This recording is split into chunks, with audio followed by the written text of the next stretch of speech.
Assalamualaikum warahmatullahi wabarakatuh. Bismillahirrahmanirrahim. Alhamdulillahi rabbil alamin. Allahumma salli ala Muhammad amma ba'd.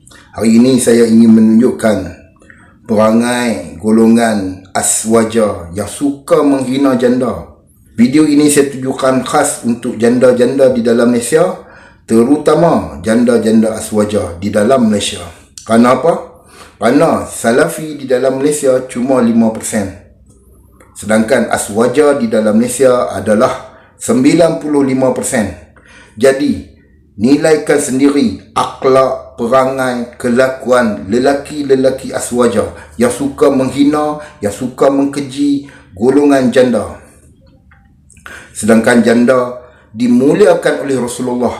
Sebab itulah kami, golongan yang cinta pada sunnah ni, sentiasa cuba mengetengahkan pandangan-pandangan Rasulullah.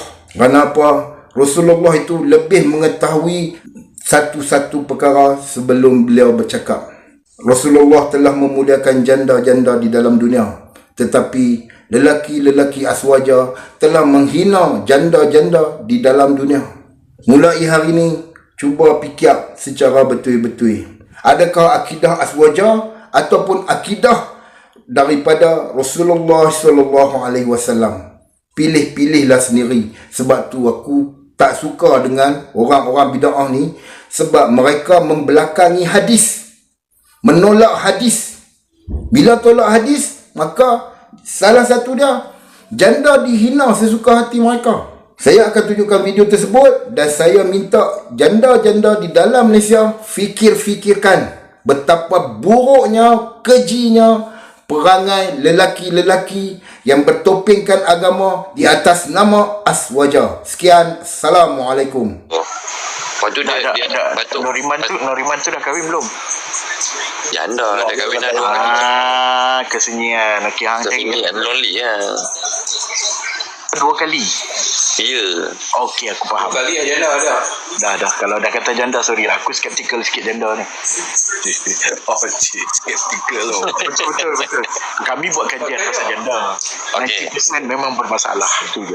Pasal apa masalah ikut kajian hang tu? Ikut kajian ada apa masalah dia? Aku dah sembang hari tu. Hang faham sih. Kami tak dengar gini. Tak ramai orang nak dengar ulang biar. Wanita ni yang sudah tak ada suami, dia ada 2 kan. Satu janda, satu balu. Jadi aku sarankan kawan-kawan balu Balu bukan sama dengan janda. Janda ni cerai hidup, balu ni kematian suami. Okey. Selalu kawan-kawan duk tanya aku, widow. Kalau hang nak kahwin, kalau hang widow pun janda juga. Kalau hang nak kahwin, cari balu berbanding janda. Daripada masalah dari sudut attitude, dari sudut emotion, dari depa ni lebih kepada toxic impersonator. Because dia akan sentiasa menyalahkan bekas suami. Kalau orang yang bukan macam kami, dia akan dengar daripada sudut janda, dia akan rasa janda tu mangsa. Tapi sebab kami kan belajar psikologi apa semua, kami korek hang masalah. Itu je. Dah rasa nak cerita ramai kawan-kawan saya. Macam related lah. Macam ingat lagi yang apa Queen tu, yang dalam romance cenah tu, bila kita kata-kata tu dia teriak, ada teringat arwah suami dia tu kan. Oh ya, hari ni baru aku faham janda tu lain, balu tu lain. Tapi saya bukan kata total semua 100% dah. Dia ada percentage dia. Bukan semua lah. Bukanlah 90% lah yang kami buat kajian bermasalah lah. Weh, 90% tu banyak lah tu. Ya, daripada 100 orang ni kira-kira sekarang ni banyak kawan-kawan saya yang bawah 40 menjanda tau. Perempuan lah. Dah kalau janda perempuan lah. Macam ni aku nak jadi macam budak SP tu lah. Malu lah nak cakap kunyit. Segan lah Kunyit janda. Malu lah apa duk kata-kata malu lah. Segan. Tapi bukan saya kata 100% balu tu pun tak bermasalah. Ada yang bermasalah, cumanya kurang berbanding yang cerai hidup. Oh, balu tu apa ada yang mati suami, yang janda tu yang Yang bercerai hidup. Betul. Weh, Nur Iman 2 kali cerai lain macam Dua cerai ya. Kawan saya dekat Johor Bahru. Weh, tapi dahsyat hampa mak tungau ni dia punya info dia lain macam dia tahu semua. Dia cerita. Dia cerita masa tu. Dia cerita sendiri. Oh, Abang dia tu cerita tak ikut sendiri. lah. Kira hampa pandai korek Kami pakai munafik account lah. Kami pergi menyelinap masuk ke kubu lawan. Seorang macu sikit. Habis lah. Itu Weh, tapi Andy Lau kacau. Andy Lau Kalau dia yang cerita cara hang cakap kan Andy Lau aku tak dengar pertindahan siapa nak bercakap ni. Dan aku tengok cara hang cakap ni kan. Aku rasa macam hang sesuai lah untuk orang yang untuk mengubah Nur Iman ni. Oh, tak boleh betul juga. Macam ada Tapi hang asbab lah, jadi asbab lah. Boleh jadi punca lah. Tapi saya pun tak tahan. Tak sanggup Tapi dia pernah habaq kat aku ingat ke dia kata siapa dia yang pakai akaun Andy Lau tu. Dia berkenal dengan kawan tu dia kata. Terus baik. Melangkak tau.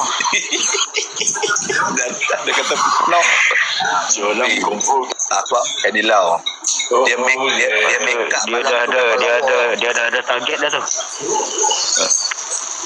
Dia make up. Dia make up malam tu lawa. Mak tungau pun terpesona dengan dia tu. Mana itu taste mak tungau. Bukan aku punya taste. Lidah dia pendek Dia lidah pendek. Betul. Orang selalu lidah pendek dia tak boleh sebut raw. Apa dia abang tu? Tak boleh sebut. Boleh tengok Orang kalau lidah pendek ni selalu tak boleh sebut huruf R dengan raw. Betul. Dia tak nak buat rawatan. Boleh je tarik lidah bagi banyak sikit. Boleh. lidah dia tak pendek lah. Lidah dia tebal kot. Ada kisah sebut tak boleh. Dia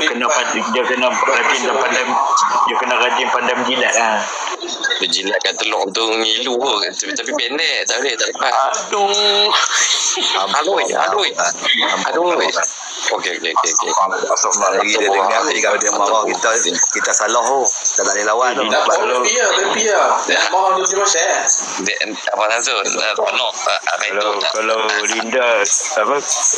lidah kalau pendek tak boleh bercakap kot. Ya. Rasa bukan pendek kot, tebal kot. Lebar. Saya bagi conclusion mudah lah dekat janda-janda ni. Janda ni biasanya dia ego tinggi. Tengok pada sikap Nur Iman. Saya tersebut lah. Kenapa dia cerai 2 kali. Dan tengok macam mana dia treat hampa semua dari sudut ilmu. Betapa tinggi ego dia kan. Itulah punca dia. Hang buat kajian apa pasal Nur Iman dahsyat. Andy Lau ni memang psikologi. Dia kaji orang semua. Tapi masalah dia kaji Nur Iman tu terlalu mendalam. Iman tu. Bukan. Tak. Benda tu dekat banyak kawan-kawan saya yang janda memang macam tu. Nak menang. Dia ego dia tinggi tak boleh dengar nasihat. Sungguh. Justru antara yang atas antara atas behavior janda ni kami letakkan selain narsistik adalah egois. Dia termasuk dalam golongan narsistik kan? Ada. Lelaki pun ada. Tapi perempuan lelaki ni dia lebih rasional. Tapi dia ada juga perangai dia yang bangang dia tinggi juga. Orang lelaki ni tapi dia lebih rasional berbanding orang perempuan. Kawan nurse sekarang nurse dekat Singapura yang malam tu aku cerita tengah kongres ingat dah.